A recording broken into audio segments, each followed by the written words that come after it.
अस्सलाम वालेकुम जी, अहमद शेख आप लोगों के साथ आज बजट के हवाले से बात करते हैं। किस कंपनी पे क्या इम्पैक्ट आएगा, पॉजिटिव नेगेटिव, कौन सी कंपनी कौन सा सेक्टर बेनिफिट लेगा, कौन सा सेक्टर नेगेटिव रहेगा, और ये मैं सारी डिस्कशन करूँगा। इससे पहले मैं आप लोगों को अपना थोड़ा सा इंट्रोडक्शन करवा दूँ जी कि मैं चार्टर्ड अकाउंटेंसी फील्ड से बिलोंग करता हूँ।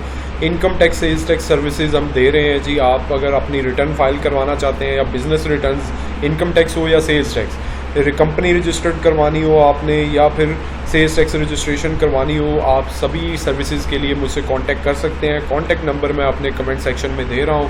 तो ये सबसे पहले मैं आप लोगों को बता दूँ कि इस बजट का मेन मोटो था जी कि हम इम्पोर्ट सब्स्टिट्यूशन जनरेट करें, अपने पाकिस्तान की लोकल जो इंडस्ट्री है उसको प्रमोट करें, जो कि इम्पोर्ट हमारी ज़्यादा हो रही हैं उसको कैटर कर सके, उसको कोप किया जा सके। एक्सपोर्ट ओरिएंटेड मैन्युफैक्चरिंग इंडस्ट्रीज़ को ज़्यादा एग्जाम्पशंस दे के और स्कीम्स देकर उनको प्रमोट किया जाए। तो ये है जी मेन इनका मोटो। सबसे पहले मैं आपको बताता चलूँ जी कि import of goods falling under 599 PCT codes, इस पे कस्टम ड्यूटीज़ वगैरह पे इन्होंने रिडक्शन और एग्जाम्पशंस दी है। ये पूरी डिटेल होगी, एक पूरी लिस्ट होगी। सबसे ज़्यादा इसका बेनिफिट होगा जी टेक्सटाइल सेक्टर को और स्पिनिंग सेक्टर को, क्योंकि टेक्सटाइल सेक्टर आपने देखा कि बहुत ज़्यादा प्रेशर में रहा है पिछले दिनों, क्योंकि इनको स्पिनिंग जो धागा वगैरह था, रॉ मटेरियल था, वो बहुत एक्सपेंसिव पड़ रहा था। तो इस वजह से अब वो सस्ता पड़ेगा, इनको इम्पोर्ट्स के दूसरे रॉ मटेरियल भी सस्ते पड़ेंगे, जिससे इनकी प्रोडक्शन कॉस्ट काफ़ी बेहतर हो जाएगी। और एक्सपोर्ट में एक कंपटीशन जो क्रिएट होता है वो कवर करने में इनको काफ़ी मदद मिलेगी। इसका सबसे ज़्यादा बेनिफिट हुआ NML को, निशात मिल, Nishat Chunian, Gul Ahmed Interloop limited, colony textile mills, crescent textile mills, Kohinoor industries, ADMM Kohinoor textile mills limited, Kohinoor industries limited, ANL एसगढ़ 9। इसी तरह जी import of flat rolled products of HRC and stainless steel की एग्जम्पशन की है और काफ़ी सारे रिड्यूस की हैं कस्टम ड्यूटीज़। तो इससे स्टील सेक्टर सारा ही पॉजिटिव रहेगा। पिछले दिनों चाइना ने एक्सपोर्ट पे रिबेट ख़त्म कर दी थी अपनी एक्सपोर्ट पे, जिससे रॉ मटेरियल पूरी दुनिया में महंगा हो गया था, जो कि ये सारा स्टील सेक्टर अपने इनपुट के तौर पे यूज़ करता है। तो अब ये कस्टम ड्यूटीज़ जब कम होंगी तो वही रॉ मटेरियल इनको थोड़ा सा सस्ता पड़ेगा और ये अपनी प्रोडक्शन कॉस्ट को कवर करते हुए अपनी प्रॉफिटेबिलिटी बढ़ा सकेंगे। तो इस तरह से आगा, ISL, इत्तफाक, ASTL, मुगल, CSAP, ये तमाम सेक्टर के लिए पॉजिटिव है। इसी तरह से फार्मास्यूटिकल सेक्टर को एग्जाम्पशन दी गई हैं जी 350 से ज़्यादा प्रोडक्ट्स पे कस्टम ड्यूटीज़ वगैरह में, और प्लांट एंड मशीनरी इक्विपमेंट जो ये इंपोर्ट करेंगे अपने मैन्युफैक्चरिंग कैपेसिटी के लिए, वो 5% उसमें कंसेशन दी जाएगी इंपोर्ट ड्यूटीज़ पे। और तो इसके अलावा जी कस्टम ड्यूटीज़ रॉ मटेरियल और डिस्पोजेबल ऑटो डिसेबल सिरिंजेस उस पर, और दूसरी जो लाइफ सेविंग ड्रग्स हैं उन पे इनको एग्जाम्पशन मिल रही है। तो ये फार्मास्यूटिकल सेक्टर के लिए, सारे फार्मास्यूटिकल सेक्टर के लिए बहुत पॉजिटिव है। AGP, सर्ल और फिरोज़ इसमें ज़्यादा बेनिफिट लेंगे। इनपुट रॉ मटेरियल और फूड प्रोसेसिंग इंडस्ट्री के लिए रिडक्शन की गई है काफ़ी रॉ मटेरियल इनपुट पे, और एग्जाम्पशन भी दी गई है कुछ पे। तो ये फूड सेक्टर के लिए बहुत पॉजिटिव है, जिसमें यूनिटी, BNL, FFL, NATF, अल शहीर, ये तमाम के लिए बहुत पॉजिटिव है। सबसे ज़्यादा इसका बेनिफिट होगा जी अल शहीर को और यूनिटी को। BNL इनडायरेक्टली इसका बेनिफिट लेगा, क्योंकि ये कुछ रॉ मटेरियल इनका यूज़ होता है जी इम्पोर्टेड, तो वो बहुत कम क्वांटिटी में होता है, लेकिन इसको बेनिफिट मिलेगा। इसी तरह से अनकोटेड पेपर और paper board for printing and graphic art industry के लिए कस्टम ड्यूटीज़ वो कम की गई हैं। तो ये पेपर बोर्ड सेक्टर के लिए बहुत पॉजिटिव है, सारे पेपर बोर्ड के लिए पॉजिटिव है। CE सेंचुरी पेपर, रोशन पैकेजेस और चराट पैकेजिंग के लिए भी काफ़ी पॉजिटिव होगा। तो रिडक्शन और एग्जाम्पशन दी गई है जी manufacturer of aseptic plastic packaging के लिए। तो ये तमाम पेपर एंड बोर्ड सेक्टर के लिए पॉजिटिव है, लेकिन इसके साथ साथ ये रॉ मटेरियल के तौर पे यूज़ होता है पैकिंग मटेरियल FFL और यूनिटी, क्योंकि ये वो वाला असेप्टिक प्लास्टिक होता है जिसमें ये दूध पैकेजिंग होती है, टेट्रा पैक होते हैं जो। इसके अलावा जो थोड़ा सा मटेरियल है जैसे ये घी वगैरह के लिए पैकिंग में यूज़ होता है। तो FFL, यूनिटी ये बहुत ज़्यादा बेनिफिट लेंगे। अल शहीर भी इसका बेनिफिट लेगा, लेकिन इनडायरेक्टली। पेंट इंडस्ट्री के लिए जो रॉ मटेरियल इंपोर्ट होता है उसमें रिडक्शन और एग्जाम्पशन की गई है कस्टम ड्यूटीज़ में। तो ये NRSL इसका ये काफ़ी ज़्यादा यूज़ करते हैं जी, पेंट इंडस्ट्री का मटेरियल और केमिकल बनाते हैं, तो इस वजह से NRSL बहुत ज़्यादा बेनिफिट लेगा। बाकी जो केमिकल सेक्टर हैं उसमें इतना ज़्यादा बेनिफिट नहीं होगा जितना NRSL को होगा, और गालिबन NICL भी थोड़ा सा बेनिफिट लेगा। एग्जेम्पशन कुछ केमिकल और आर्टिफिशियल लेदर इंडस्ट्री के लिए भी है जी, इंपोर्ट करने पे तो कस्टम ड्यूटीज़ वगैरह में काफ़ी छूट मिली है, तो ICL, लॉटकैम, NRSL, डॉल, इन सबको बेनिफिट मिलेगा।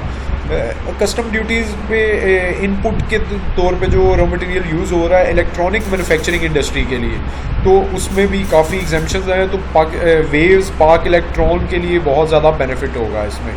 इसी तरह से केबल, ऑप्टिकल फाइबर की मैन्युफैक्चरर जो हैं उनके लिए भी काफ़ी सारा रॉ मटेरियल सस्ता हो जाएगा, कस्टम ड्यूटीज़ में छूट होगी, तो पाकिस्तान केबल सबसे ज़्यादा बेनिफिट लेगा।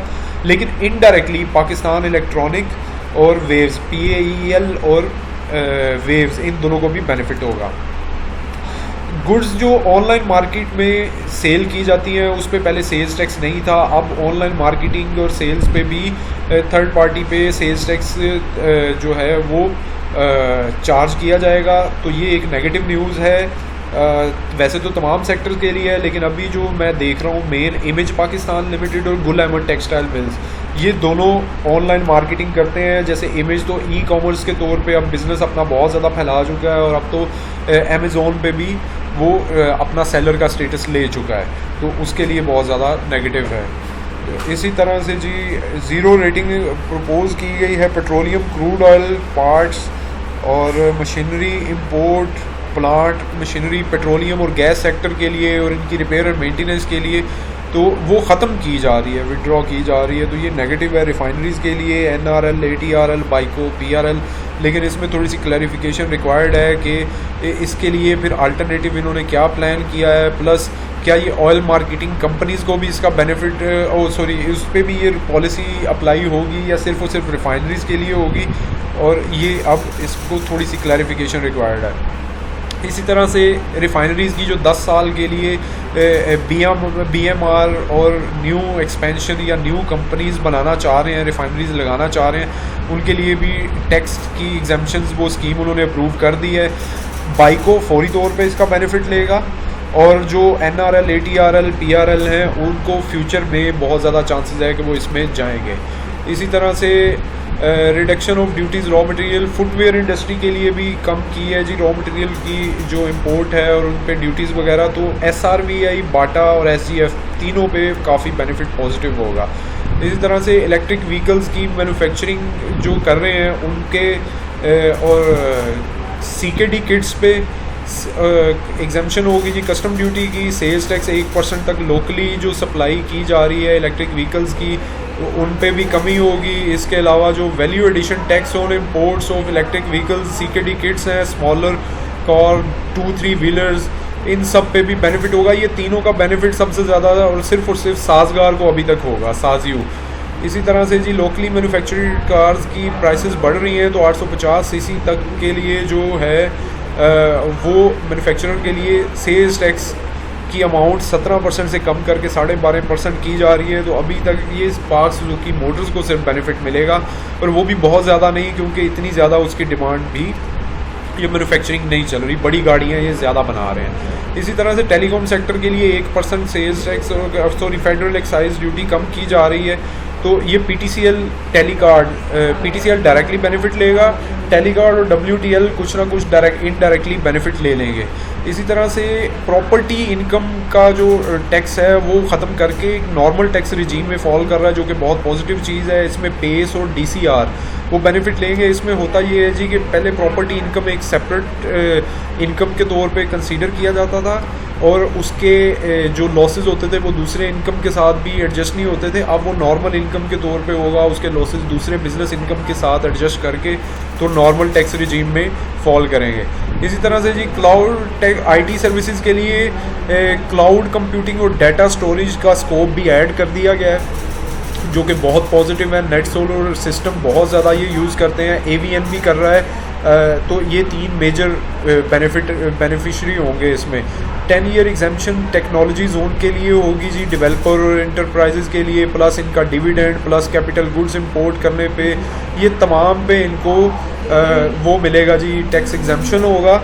उसके अलावा जो है ये plant and machinery, raw material कुछ भी इंपोर्ट करेंगे टेक्नोलॉजी, स्पेशल टेक्नोलॉजी जोन में जो कंपनीज हैं उनको, ये आईटी के लिए वैसे तो पॉजिटिव है, लेकिन नेटसोल सिस्टम एवीएन ये अभी इसमें बाकायदा तौर पे अपने आप को रजिस्टर्ड करके काम नहीं कर रहे, तो इस वजह से अभी फौरी तौर पे अवेलेबल नहीं होगा इनको। लेकिन ये पिछले दिनों न्यूज़ थी कि ये अपने आप को इंटरेस्ट ले रहे हैं कि यहाँ पे जाएँ, और यकीनन जाएंगे।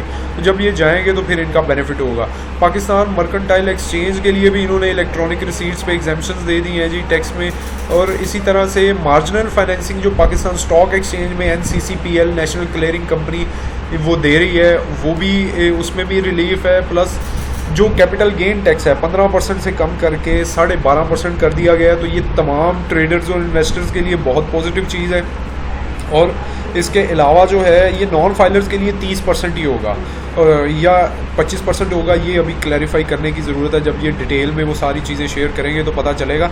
इसलिए मैं आप लोगों को बता रहा हूँ कि जो नॉन फाइलर हैं वो अपने आप को फाइलर करवाएं, फौरी तौर पे करवाएं। इनको बहुत सारी टैक्स में छूट होती है, हर चीज़ में ही टैक्स आधा होता है। तो आप इसके लिए मेरे साथ कांटेक्ट कर सकते हैं। कांटेक्ट नंबर मैं अपने कमेंट सेक्शन में यूट्यूब के चैनल पे पोस्ट कर रहा हूँ, वहाँ से आप मुझसे कांटेक्ट कर सकते हैं। तो इसका अल्टीमेट बेनिफिट ये भी होगा कि ट्रेडिंग एक्टिविटीज़ बढ़ेंगी तो ब्रोकरेज हाउसेस की जो कमीशंस हैं वो भी बढ़ेंगी, तो ब्रोकर्स को भी इसका बेनिफिट होगा।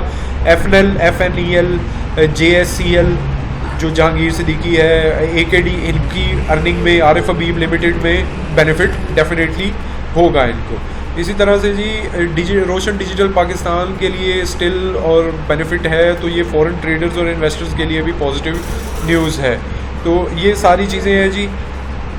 इसके अलावा जनरल कुछ रूल्स हैं जी, FBR के कुछ अथॉरिटीज़ कम की गई हैं कि ये बिला वजह इंक्वायरी नहीं कंडक्ट कर सकते 122 सेक्शन के तहत। इसी तरह से ये एडवांस टैक्स खुद से एस्टिमेट करके और दूसरे का रिजेक्ट नहीं कर सकते जब तक इनके पास सॉलिड एविडेंस ना हो कि इसने छुपाया है। इसी तरह से कोई भी बिला वजह की हेयरिंग नहीं करवा सकता। टाइम लिमिटेशन होगी जी disposal of show cause notice के लिए कि इतने टाइम पीरियड में, और कह रहे हैं 15 दिन के अंदर अंदर करना होगा।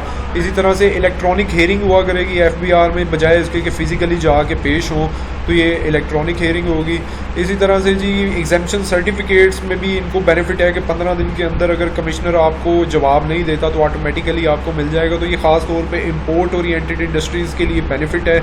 और इसी तरह से जी अपडेटिंग प्रोफाइल, ये तमाम लोगों के लिए न्यूट्रल टू पॉजिटिव है कि अपडेट नहीं करने की रिक्वायरमेंट। इसी तरह वुमेन एंटरप्रेन्योरशिप को प्रमोट करने के लिए 25% तक टैक्स एग्जेम्पशन दी गई है।